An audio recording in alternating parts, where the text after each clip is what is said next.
주의 종은 마땅히 다투지 아니하고 모든 사람에 대하여 온유하며 가르치기를 바라며 참으며 거역하는 자를 온유함으로 훈계할지니 꼭 하나님이 그들에게 회개함을 주사 진리를 알게 하시고 그들로 깨운 마귀의 올무에서 벗어나 하나님께 사로잡힌 바가 되어 뜻을 따르게 하시리라. 아멘. 하나님 부르심에 합당한 삶을 주님의 마음으로 온유함으로 깨어있음으로 진리로 살아갈 수 있도록 하루도 은혜를 내려주시고 들어주시옵소서. 주님을 찬양하며 감사드리며 예수님의 이름으로 기도드렸습니다. 네. 오늘은 디도서 1장 말씀으로 함께 받도록 하겠습니다. 디도서 제1장. 하나님의 종이요 예수 그리스도의 사도인 나 바울이 사도된 것은 하나님이 택하신 자들의 믿음과 경건함에 속한 진리의 지식과 영생의 소망을 위함이라.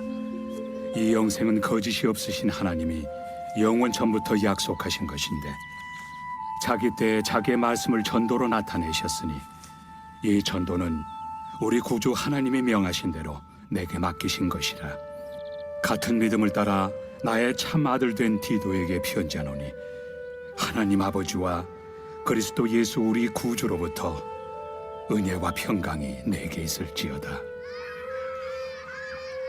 내가 너를 그레데에 남겨둔 이유는 남은 일을 정리하고 내가 명한 대로 각 성의 장로들을 세우게 하려 함이니 책망할 것이 없고 한 아내의 남편이며 방탕하다는 비난을 받거나 불순종하는 일이 없는 믿는 자녀를 둔 자라야 할지라. 감독은 하나님의 청지기로서 책망할 것이 없고 제 고집대로 하지 아니하며 급히 분내지 아니하며 술을 즐기지 아니하며 구타하지 아니하며 더러운 이득을 탐하지 아니하며 오직 나그네를 대접하며 선행을 좋아하며 신중하며 의로우며 거룩하며 절제하며 미쁜 말씀의 가르침을 그대로 지켜야 하리니 이는 능히 바른 교훈으로 권면하고 거슬러 말하는 자들을 책망하게 하려 함이라. 불순종하고 헛된 말을 하며 속이는 자가 많은 중 할례파 가운데 특히 그러하니 그들의 입을 막을 것이라. 이런 자들이 더러운 이득을 취하려고 마땅하지 아니한 것을 가르쳐 가정들을 온통 무너뜨리는도다. 그레데인 중에 어떤 선지자가 말하되 그레데인들은 항상 거짓말쟁이며 악한 짐승이며 배만 위하는 게으름뱅이라 하니 이 증언이 참되도다. 그러므로 네가 그들을 엄히 꾸짖으라. 이는 그들로 하여금 믿음을 온전하게 하고 유대인의 허탄한 이야기와 진리를 배반하는 사람들의 명령을 따르지 않게 하려 함이라. 깨끗한 자들에게는 모든 것이 깨끗하나 더럽고 믿지 아니하는 자들에게는 아무것도 깨끗한 것이 없고 오직 그들의 마음과 양심이 더러운지라. 그들이 하나님을 시인하나 행위로는 부인하니 가증한 자요 복종하지 아니하는 자요 모든 선한 일을 버리는 자니라. 네, 디도서는 디모데 전후서와 같은 목회 서신으로 분류합니다. 그래서 목회자나 교회의 지도자들에게 바울이 보내는 편지입니다.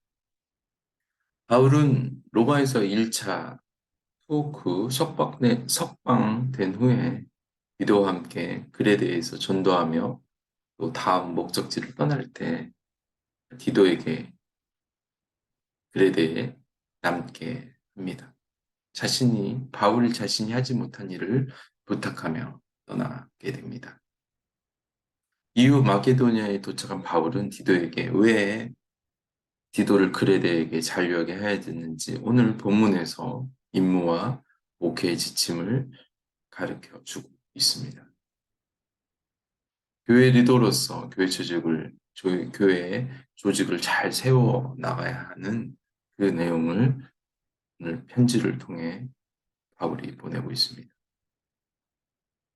디도가 수행해야 되는 내용들은 각성의 장로들을 잘 세워 교회를 잘 조직하는 것이고, 또 하나는 교회의 정통 교리를 수호하는 것입니다. 마지막 세 번째로 성도들에게 선한 삶을 살도록 기도하는 것이 이 디도가 해야 하는 남은 사역이었습니다.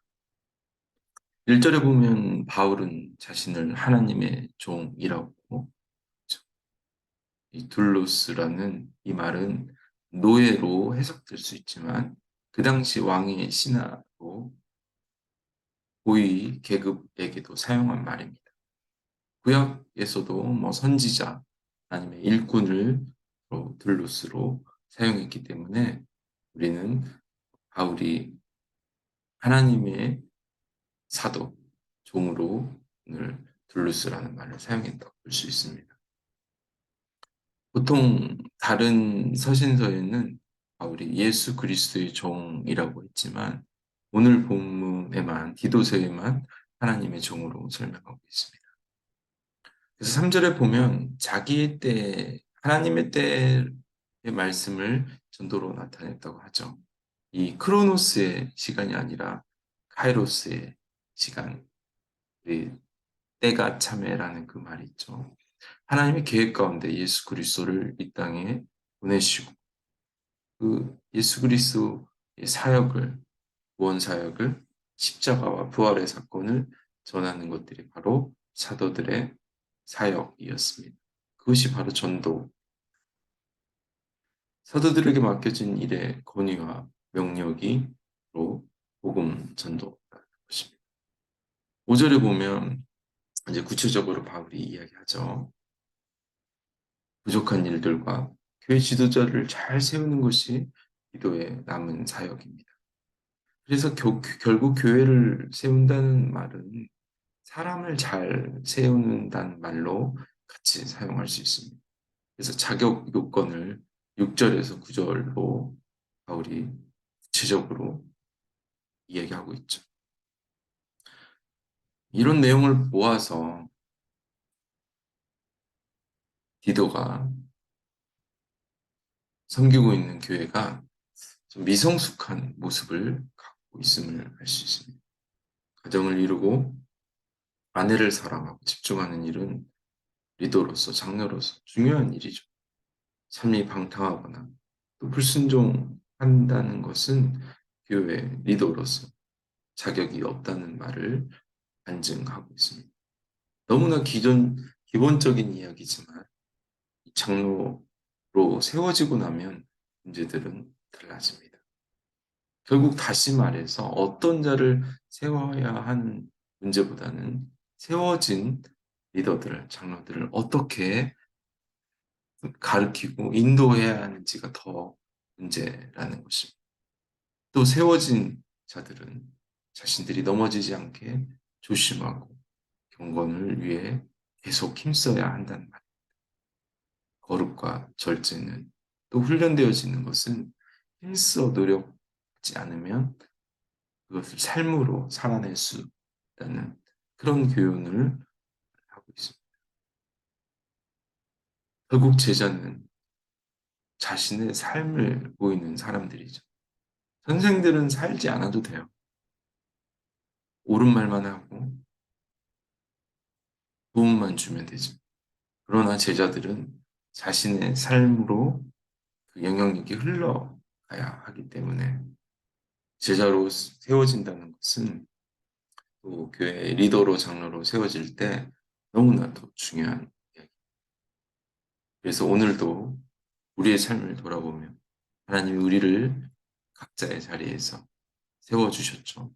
우리를 통해 또 하나님 나라를 세우고 싶은 하나님의 꿈이 있습니다. 그 모든 것들을 하나님 앞에 올려드리며 하나님께서 거룩합니다. 절제로 삶이 입술이 아니라 삶의 열매로 영혼들을 위해서 교회를 세우는 삶을 드릴 수 있도록 기도합시다. 하나님의 은혜로 하나님의 복음으로 우리를 건지시고 살리셨지만 또 다른 영혼들을 위해 교회를 위해 세우기 위해서 계속해서 번번으로 절제로 하나님의 진리로 내 삶이 회복되고 깨끗해지고 하나님 그런 삶이 나타날 수 있도록 주님 하나님께 그렇게 영광 올려드릴 수 있는 그런 오늘 하루가 될 수 있도록 주님 인도하시옵소서. 오늘도 그런 능력을 주실 주님을 찬양하며 감사드리며 예수님의 이름으로 기도드렸습니다. 오늘도 진짜 제자로 살아가는 복된 하루가 되실 줄 믿습니다. 아멘.